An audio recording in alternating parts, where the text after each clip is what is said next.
हाजी मस्तान का असली नाम था मस्तान मिर्जा। वो साल था 1926 और जगह थी पनक्कल, तमिलनाडु का एक छोटा सा गांव। उनका जन्म एक बेहद गरीब मुस्लिम परिवार में हुआ था। पिता एक मामूली साइकिल मरम्मत करने वाले थे और गुजारे के लिए दिन रात मेहनत करते थे। घर में पैसे की इतनी तंगी थी कि कभी कभी एक वक्त का खाना भी नसीब नहीं होता था। जब मस्तान किशोरावस्था में पहुंचे तो उन्हें एहसास हुआ कि गांव में रहकर जिंदगी नहीं बदलेगी। कुछ बेहतर करने की उम्मीद लिए वो मुंबई आ गए। सपनों का शहर, लेकिन साथ ही संघर्षों का समंदर। यहां उन्होंने काम शुरू किया मुंबई डॉक पर, जहां विदेशी माल उतरता था। शुरुआत में उन्हें कुल्ली, फिर बाद में डॉक क्लर्क की छोटी सी नौकरी मिली। पर मस्तान में एक अलग ही चीज थी, ध्यान से देखने की आदत और सोचने की काबिलियत। 1950 और 60 के दशक में भारत में विदेशी चीजों पर बहुत ज्यादा टैक्स था। इसका मतलब था कि लोग चोरी छुपे विदेश से सोना, घड़ियाल, रेडियो और शराब भारत में ला रहे थे। मस्तान ने देखा कि डॉक पर जो माल आता है उसे चुपचाप गायब करवाकर भारी कमाई की जाती है। धीरे धीरे उन्होंने कुछ तस्करों से दोस्ती की और माल की आवाजाही में सहूलियत देने लगे। यहीं से उनकी शुरुआत हुई। वो एक साधारण कर्मचारी से एक भरोसेमंद कनेक्शन मैन बन गए। कई सालों तक उन्होंने चुपचाप अपना नेटवर्क फैलाया।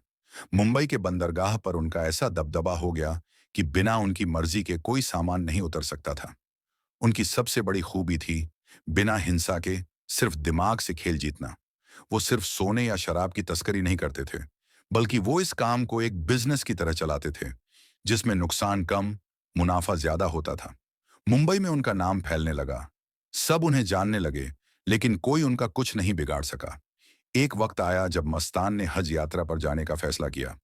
मक्का मदीना जाकर जब वो लौटे तो लोगों ने उन्हें सम्मानपूर्वक हाजी मस्तान कहना शुरू कर दिया। इस नाम के साथ उनकी छवि और भी प्रभावशाली हो गई। अब वो सिर्फ तस्कर नहीं, बल्कि एक धार्मिक, साफ सुथरा और इज्जतदार डॉन बन गए थे। हाजी मस्तान अपने पहनावे और स्टाइल के लिए भी बहुत मशहूर थे। वो हमेशा सफेद रंग का कुर्ता पायजामा, सफेद चमचमाती मर्सिडीज और सोने की घड़ी पहनते थे। वो हर जगह शांत चाल से चलते थे, जैसे कोई बादशाह अपनी प्रजा के बीच आ रहा हो। उनका स्टाइल इतना आकर्षक था कि लोग उन्हें मुंबई का राजा मानते थे। हाजी मस्तान को फिल्में देखने का बहुत शौक था। वो फिल्मी दुनिया के सितारों के करीब गए। कुछ को आर्थिक मदद दी, कुछ को खुद ही फिल्में बनाने की पेशकश दी। उन्होंने एक फिल्म अभिनेत्री से शादी की, जिसका नाम कभी कभी सन्ना या सोनिया बताया जाता है, जिनका चेहरा बिल्कुल मधुबाला जैसा था। उनकी जिंदगी बॉलीवुड के गलियारों में भी उतनी ही चर्चित थी जितनी अंडरवर्ल्ड में। 1970 का दशक। मुंबई एक ऐसा शहर बन गया था जहां हर कोने में अंडरवर्ल्ड की छाया थी। हाजी मस्तान उस वक्त मुंबई के सबसे ताकतवर इंसानों में गिने जाते थे। उनका नाम ही काफी था। लोग कहते थे, मस्तान की नजरों से बचकर कोई चीज मुंबई में हिल भी नहीं सकती। वो न खून करता था, न डराता। सिर्फ नाम और रसूख से ही लोग कांपते थे। मुंबई की बंदरगाह, फिल्म इंडस्ट्री, रियल एस्टेट और होटल कारोबार, हर जगह उनका हिस्सा था। वो धीरे धीरे एक तस्कर से ज्यादा एक प्रभावशाली सिंडिकेट लीडर बन चुके थे, जो अपनी मर्जी से शहर के रुख को मोड़ सकता था। 1975 में भारत में प्रधानमंत्री इंदिरा गांधी ने आपातकाल इमरजेंसी लगा दिया। देश की जनता के साथ साथ अंडरवर्ल्ड पर भी सरकार की नजरें टेढ़ी हो गईं। हाजी मस्तान को गिरफ्तार कर जेल भेज दिया गया। लेकिन जेल मस्तान के लिए सिर्फ एक सजा नहीं थी, वो बनी शक्ति के नए समीकरणों का केंद्र। जेल में उनकी मुलाकात हुई दो और बड़े नामों से, वरदराजन मुदलियार, दक्षिण भारत का डॉन करीम लाला, पठानों का सरगना। तीनों ने मिलकर एक रणनीति बनाई। मुंबई के अंडरवर्ल्ड को तीन हिस्सों में बांट दिया गया ताकि टकराव ना हो। यह था भारत का पहला अंडरवर्ल्ड पावर शेयरिंग मॉडल, जो राजनीति जैसी ही परिपक्वता से बनाया गया। इस दौर में मुंबई में एक नया नाम उभर रहा था, दाऊद इब्राहिम।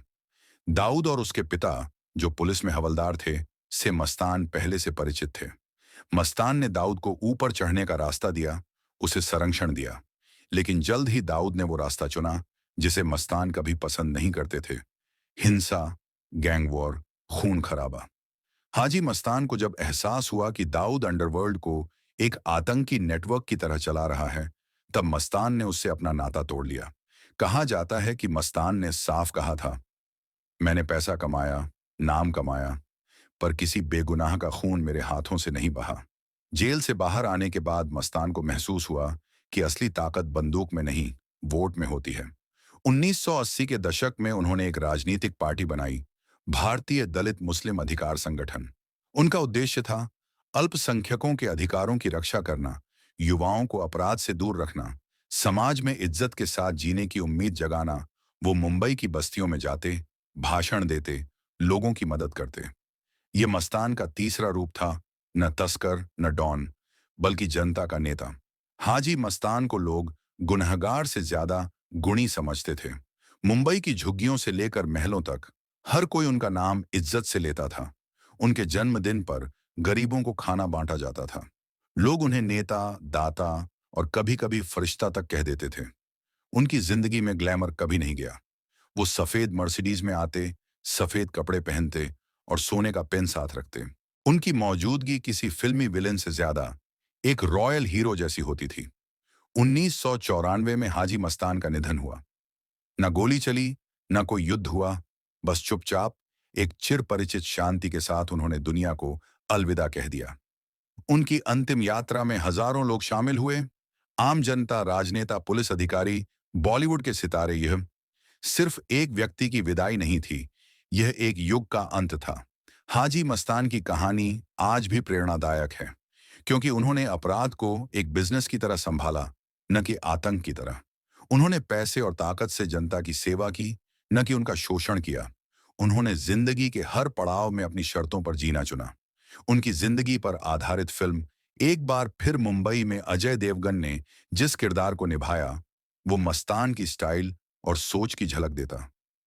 वो न राजा था, न राजनीतिज्ञ, न ही कोई साधारण तस्कर। वो था एक सोच, एक स्टाइल और एक ऐसा नाम जिसे आज भी मुंबई की हवाएं श्रद्धा से पुकारती हैं। हाजी मस्तान। वीडियो अच्छा लगा हो तो लाइक, कैरन शेयर, कैरन सब्सक्राइब। कैरन।